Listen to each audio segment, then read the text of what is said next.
Hey everyone, my name's Lily and I'm the book blogger behind Utopia State of Mind, and I'm going to bring you probably my biggest 2021 favorites video, so you definitely should get something to eat or get a drink, because I have to do the YA contemporary favorites of 2021, which were not debuts and which were not new authors to me. 15 books to talk to you about today, which is a majority of the YA 2021 favorites. I have a bunch of them actually here. Much more than I thought I was gonna have here, and I was kind of like, will I have that many books? But I have a lot of books here with me, so this is it. And yeah, the first one is Lucky Girl. Lucky Girl is Jamie Pacton's sophomore book, I think. I know the first one was The Life in Medieval Times of Kit Sweetly, so I'm pretty sure that this is the second of Jamie Pacton's books. What I think I love the most about Lucky Girl, not only am I a huge fan of Jamie Pacton's books, but I think that Lucky Girl just expertly hits all the high and low notes, like emotional high and low notes, because there's this, it's so character driven in the way that it's about winning and what like money and opportunity will do for a person and what the possibilities of it are. There are all these different people's ideas about what they would do with the money, so it's very much based on this character driven idea. And it's also pretty short, but it remains being like fast paced but also very action character driven. Like it's just the perfect combination of both of these different types of vibes I was looking for. And the characters ultimately in this one kind of just, I fell in love with them. I fell in love with Jane, on how torn she is between her relationship with her mother and also between like her own ideas about her future. Amazing. And yeah, in general, just Lucky Girl was such a fantastic second book, which I had super high hopes for, and like totally smashed through all of those high hopes. The next one is Honey and Ishu's Guide to Fake Dating. I really loved this. I'm pretty sure it was, oh no, it's not a debut. It's another sophomore book, which is why it's not in the like debut category. Ugh. Duh. Adiba wrote The Henna Wars, and so I was really excited for Honey and Ishu's Guide to Fake Dating, and I loved it so much. It was so swoony. Like, I love fake dating. Fake dating is becoming one of those tropes that are like my absolute favorite, and so this fake dating rivals to lovers, like enemies to lovers story was just amazing. The fake dating was amazing. I love fake dating because I love that fake dating always blurs this line between fake and real, and I feel like Honey and Ishu were like perfect candidates for fake dating because, as I said, on paper they're kind of complete opposites, but what I loved was how Adiba is able to characterize these two characters as like being opposites in a lot of ways, but also having very similar kind of core values, I guess, and also similar ways that they can see each other. I know I keep saying characters who see each other in fake dating or like in romance storylines, but like I just can't describe it better. You know, like when a character or a person is able to like just see all of these different pieces of you, like see the lies that we're kind of like hiding, or see you know, like our secret vulnerabilities. Just that seeing action was so fabulous in Honey and Ishu's Guide to Fake Dating, and it was just like so amazing. I really loved reading Adiba's books, and this one and the queer romance storyline was just perfection. The next one is Darling by Kay Ancrum. Basically, I loved everything that Kay Ancrum has written so far. I think my favorite until Darling, and maybe also my favorite, The Weight of the Stars, this like queer YA contemporary about romance, but also about like looking to the stars, and all of the references. It was so great. But anyway, Darling is a Peter Pan retelling kind of thing, but it's so much more than that. It's like a re-inspiration, I guess, is kind of how I want to describe it. What I really love is that Kay Ancrum is able to reimagine Peter Pan and really able to sink into like the terrifying like psychological manipulation I feel like in Peter Pan, because it's like, okay, you've come to my window and now you want to basically kidnap me. But also I loved how Darling really sinks into like Peter's alluringness to all of the other groups of people, like how charismatic Peter Pan is, or Pan Peter Pan Peter, how charismatic Peter is and how terrifying that is, like how emotionally manipulative Peter can be and has the potential to be. And Kay Ancrum really like makes Darling kind of a thriller in a way that I think I read the whole last half of Darling in one sitting, because I was so immersed in like how Ankrum was going to manipulate all of these different elements of Peter Pan, but also work on the characters that were in the book, and like how, yeah, emotionally manipulative. Like, I just was so mind blown about how amazing it was and how it felt like, yes, Peter Pan, but totally different or totally new take on Peter Pan. The next one is actually a graphic novel, and it's Flamer, and it's a graphic novel which is dealing not only, it's a debut graphic novel, dealing not only with queer identity, but also just identity in general. So what I loved about Flamer is that I'd been hearing about it for a really long time, this debut graphic novel. The drawing style is fantastic. I love how Mike is not afraid to like use all of these expansive panels with very little text and also very striking drawing style / drawings. I felt that that was so impactful from like a just pure drawing style, but also story-wise, the story was so heart-wrenching. It was so heart-wrenching because Aiden is dealing with toxic masculinity, he's also dealing with falling in love and friendship. It tackles like all of these struggles about sexuality, religion, friendship, family. Like, it's emotional from the very beginning to the very end in a very heart-wrenching but also very like poignant, impactful, tender way.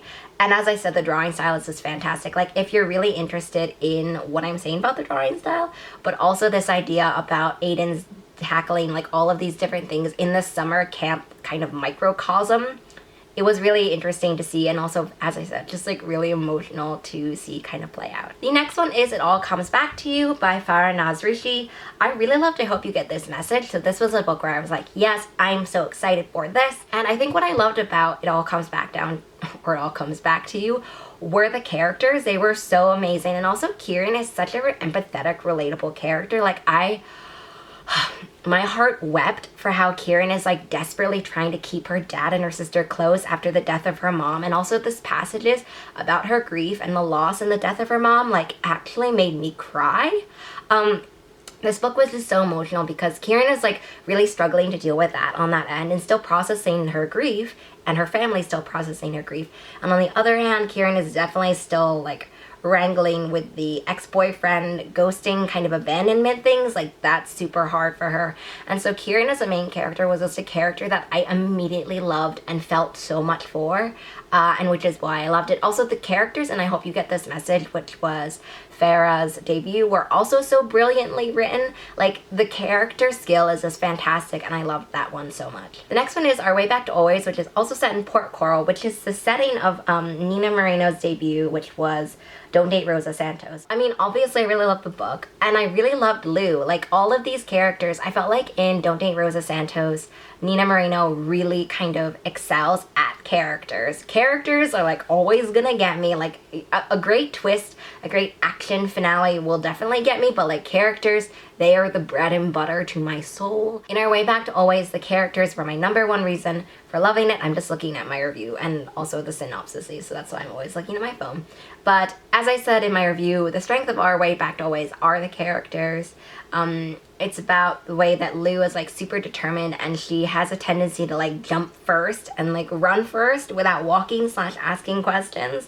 But it's also how much I loved how Sam is experiencing his grief, coming to terms with all the things that have happened in the past, and his new like family, I said constellation, but his new like family setup, and dual perspective.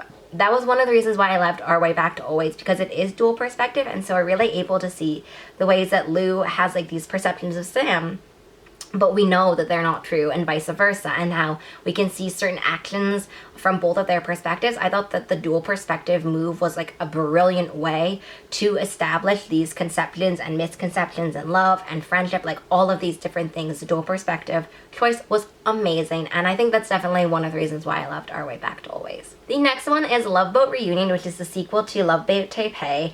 I did not know what I was expecting for Love Boat Reunion. Love Boat Reunion is a love letter to side characters having so much story to tell, like so much relationships, so much feelings basically to tell, and I felt like that was one of the reasons why I loved Love Boat Reunion so much, is I was not expecting it really, because in Love Boat Taipei, I was kind of on the fence about Sophie and Xavier, but in Love Boat Reunion, I'm like, yep, I'm sold. I love them so much. Like, it was just such a testament to the fact that there are so many things that we're not seeing about side characters, and then when we're in their shoes and when we're seeing their lives, complete 180, like so much so. Xavier is struggling with his dyslexia and the way that his family is perceiving his dyslexia, and also how he feels about his learning disorder, and also Xavier's family is like super intense and super emotional. Like there is a lot to unpack there.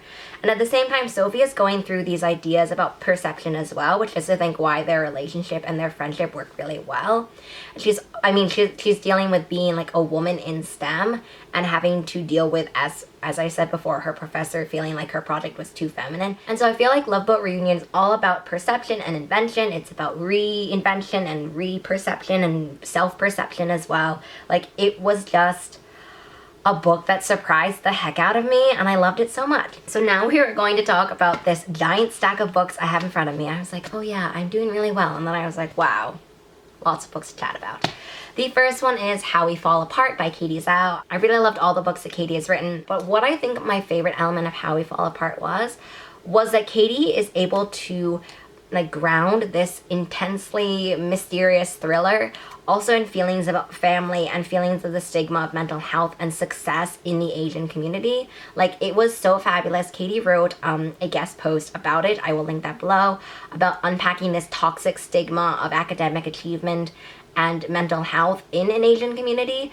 And I think that is so expertly reflected in this, because while there are these high stakes action, high stakes thriller, we're not really sure what's happening, it is so firmly grounded in how these characters are being pitted against each other, against themselves, against like cultural expectations, against like every high schooler everywhere. Like, it is just so firmly grounded in character and specifically in those experiences that is like the main reason I think How We Fall Apart has so much depth and also so much like action and like character development as well. The next one is When We Were Them, which like ripped my heart out. Laura is able to so expertly weave this kind of narrative about not knowing what's happening and not knowing what happened, because we don't really find out what happened till pretty late in the book, which I thought was an expert decision. It's not kind of like, this is what happened and this is kind of what led to it. We're seeing all of these different cracks in their relationships, all of these different like pieces of tension in their friendships, and how they kind of combine to make this giant earthquake. And then what happened, and like what did Willa do to make all of our friendships explode? Like, the tension in When We Were Them, it's not a thriller, it's not a mystery, it's not a suspense novel really, but the tension in what Willa did and also these friendships, and as I said, how they were cracking before that even happened, like what happened, right, was so expertly done. Like, the tension in that was amazing, and it's definitely the main reason why I really love When We Were Them.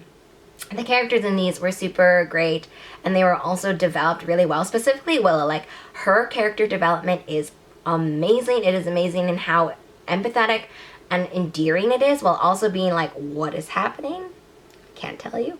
Anyway, that is why I really love When We Were Them, and it's definitely one of these books that talks a lot about identity and a lot about friendship, and specifically at this moment of graduation and like leading up to graduation.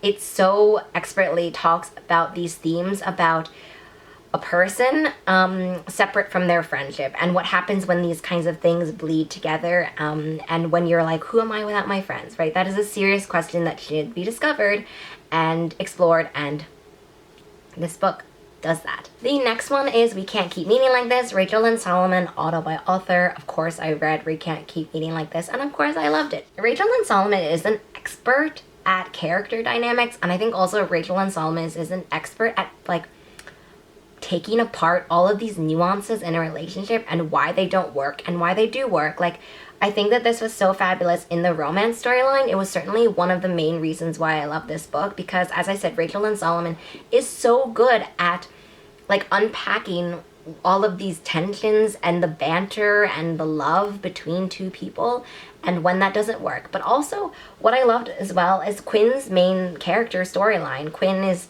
dealing with being in like the wedding party business, but she's not sure if she wants to be in that family business. And so it's also at the same time about her trying to figure out how she can be like honest with her family and how she bridges that gap, because it's kind of kind of assumed that she will join the family business. So both of these kinds of things that Quinn is dealing with are really fabulously developed in We Can't Keep Meeting Like This, and definitely why I loved it. The next one is Tokyo Ever After, which seriously gives Princess Diary vibes. And as an adopted person, I like have always been super fascinated by this idea of like finding out who my parents slash my family could be. And so this just kind of was like living vicariously through Tokyo Ever After. But I think what I loved so much about Tokyo Ever After was how Amiko is able to handle these themes about family and belonging, and kind of when we want to impress family and we want to have like a family connection, but having that really rocky relationship about family expectations, and specifically like Crown Prince stuff. Kind of like you can see, I guess, in Princess Diaries. And so I just love this so much, this like spin on that story and this spin on that idea, I guess. And I'm really excited for the sequel, which I don't remember what it's called, but it's coming out this year. And I'm just so excited for the sequel. Tokyo Ever After deals a lot with like this idea of what we think we want versus what we'll do to get it, I guess. And like this idea of public perception and about kind of what happens behind the scenes. You know, how it may be perceived that she's falling in love with her bodyguard, etc., etc.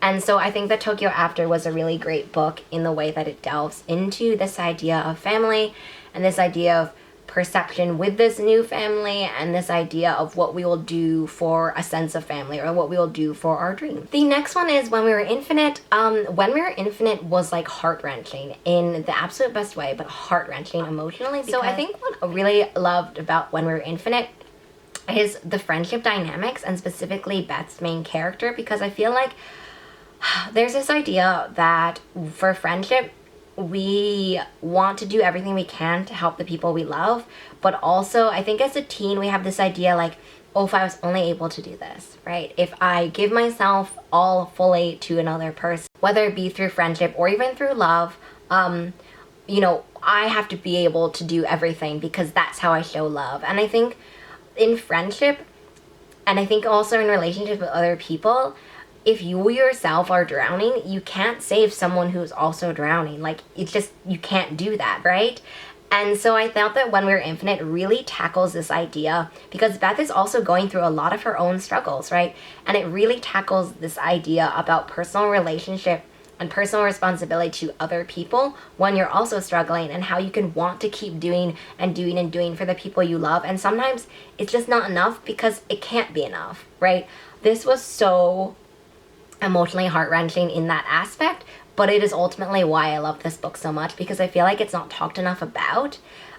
Specifically, you know, as there are going to be more conversations where mental health stigma is kind of hopefully destigmatizing, and this idea that like, you know, we can't be our own someone else's life buoy and like therapist and friend and like bodyguard and all of these different things. Like, we're supposed to be friends and we make mistakes and we're very fallible, and we shouldn't take on that responsibility for another person. So When We Were Infinite really tackles that in a way that I think was really fantastic. The next one is From Tokyo with Love. Sarah Kuhn is like a major auto-buy author for me. I Love You So Much was amazing.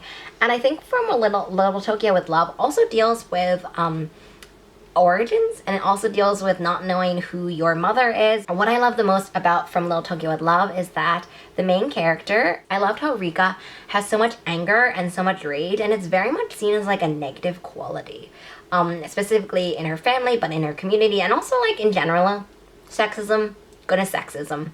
So I really loved how From Little Tokyo with Love examines how that you kind of accept that you are a passionate, like quick to anger person, I guess, but also knowing that anger has a place and rage has a place in society and world, and to protect your family and to protect the people you love. And it's not only a wholly negative emotion. Like, surprisingly, I think that is that's like the element that stuck out to me the most in From Little Tokyo with Love, how Rika is handling that. I mean, also Rika is handling a bunch of other stuff, but that is, I think, my favorite element in From Little Tokyo with Love. Also, From Little Tokyo in Love deals a lot with this idea of belonging and wanting to belong and feeling like you don't belong in a family.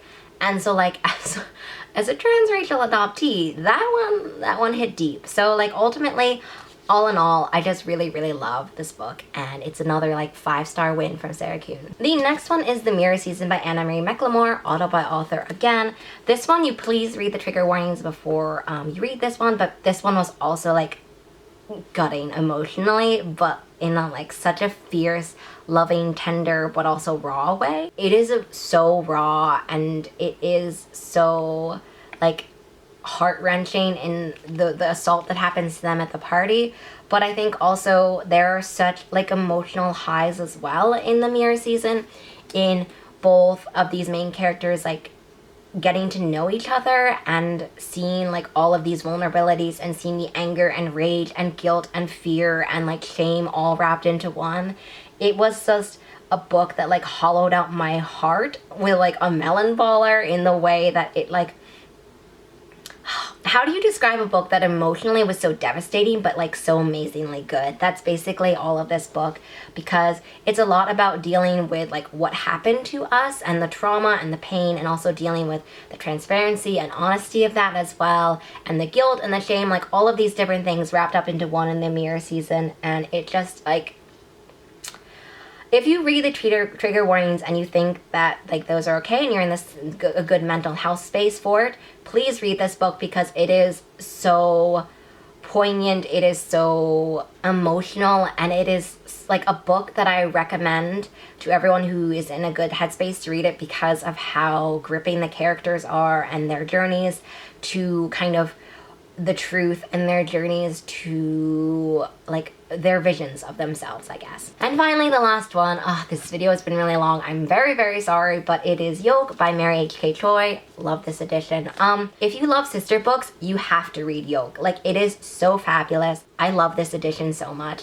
But if you love complex sister relationships, you have to read this book. Like, it is a book that felt so relatable to me, because I also have a sister, but it felt so relatable to me in these things where like only a sister kind of knows how to hurt you, but also only a sister knows how to love you at the same time. Like, it's in that weird complex sibling relationship where family can be the ones who like hurt you but also support you and love you in a way that you don't really know how to describe, and their sister relationship is so complex and nuanced and like just so raw but also captivating at the same time. Like, if you love complex sibling / sisterhood relationships, you have to read this. Also, the characters of Jane and June in this are also really fabulously developed and fabulously kind of looked at, and it just there are also a lot of trigger warnings you should read for Yolk, but it is so like emotionally gripping, and the sister relationship is incomparable. So that is all of the books. It's a lot. I'm so sorry this video was so long, but please tell me that you loved it, because there are so many books in here that just like I loved so much with my entire heart. Please let me know below what are some of your favorite YA contemporary books that you read in 2021/2022. What the heck. I hope that you really enjoyed this video, and as I said again, sorry for being so long, but I hope to see you in the next favorites video.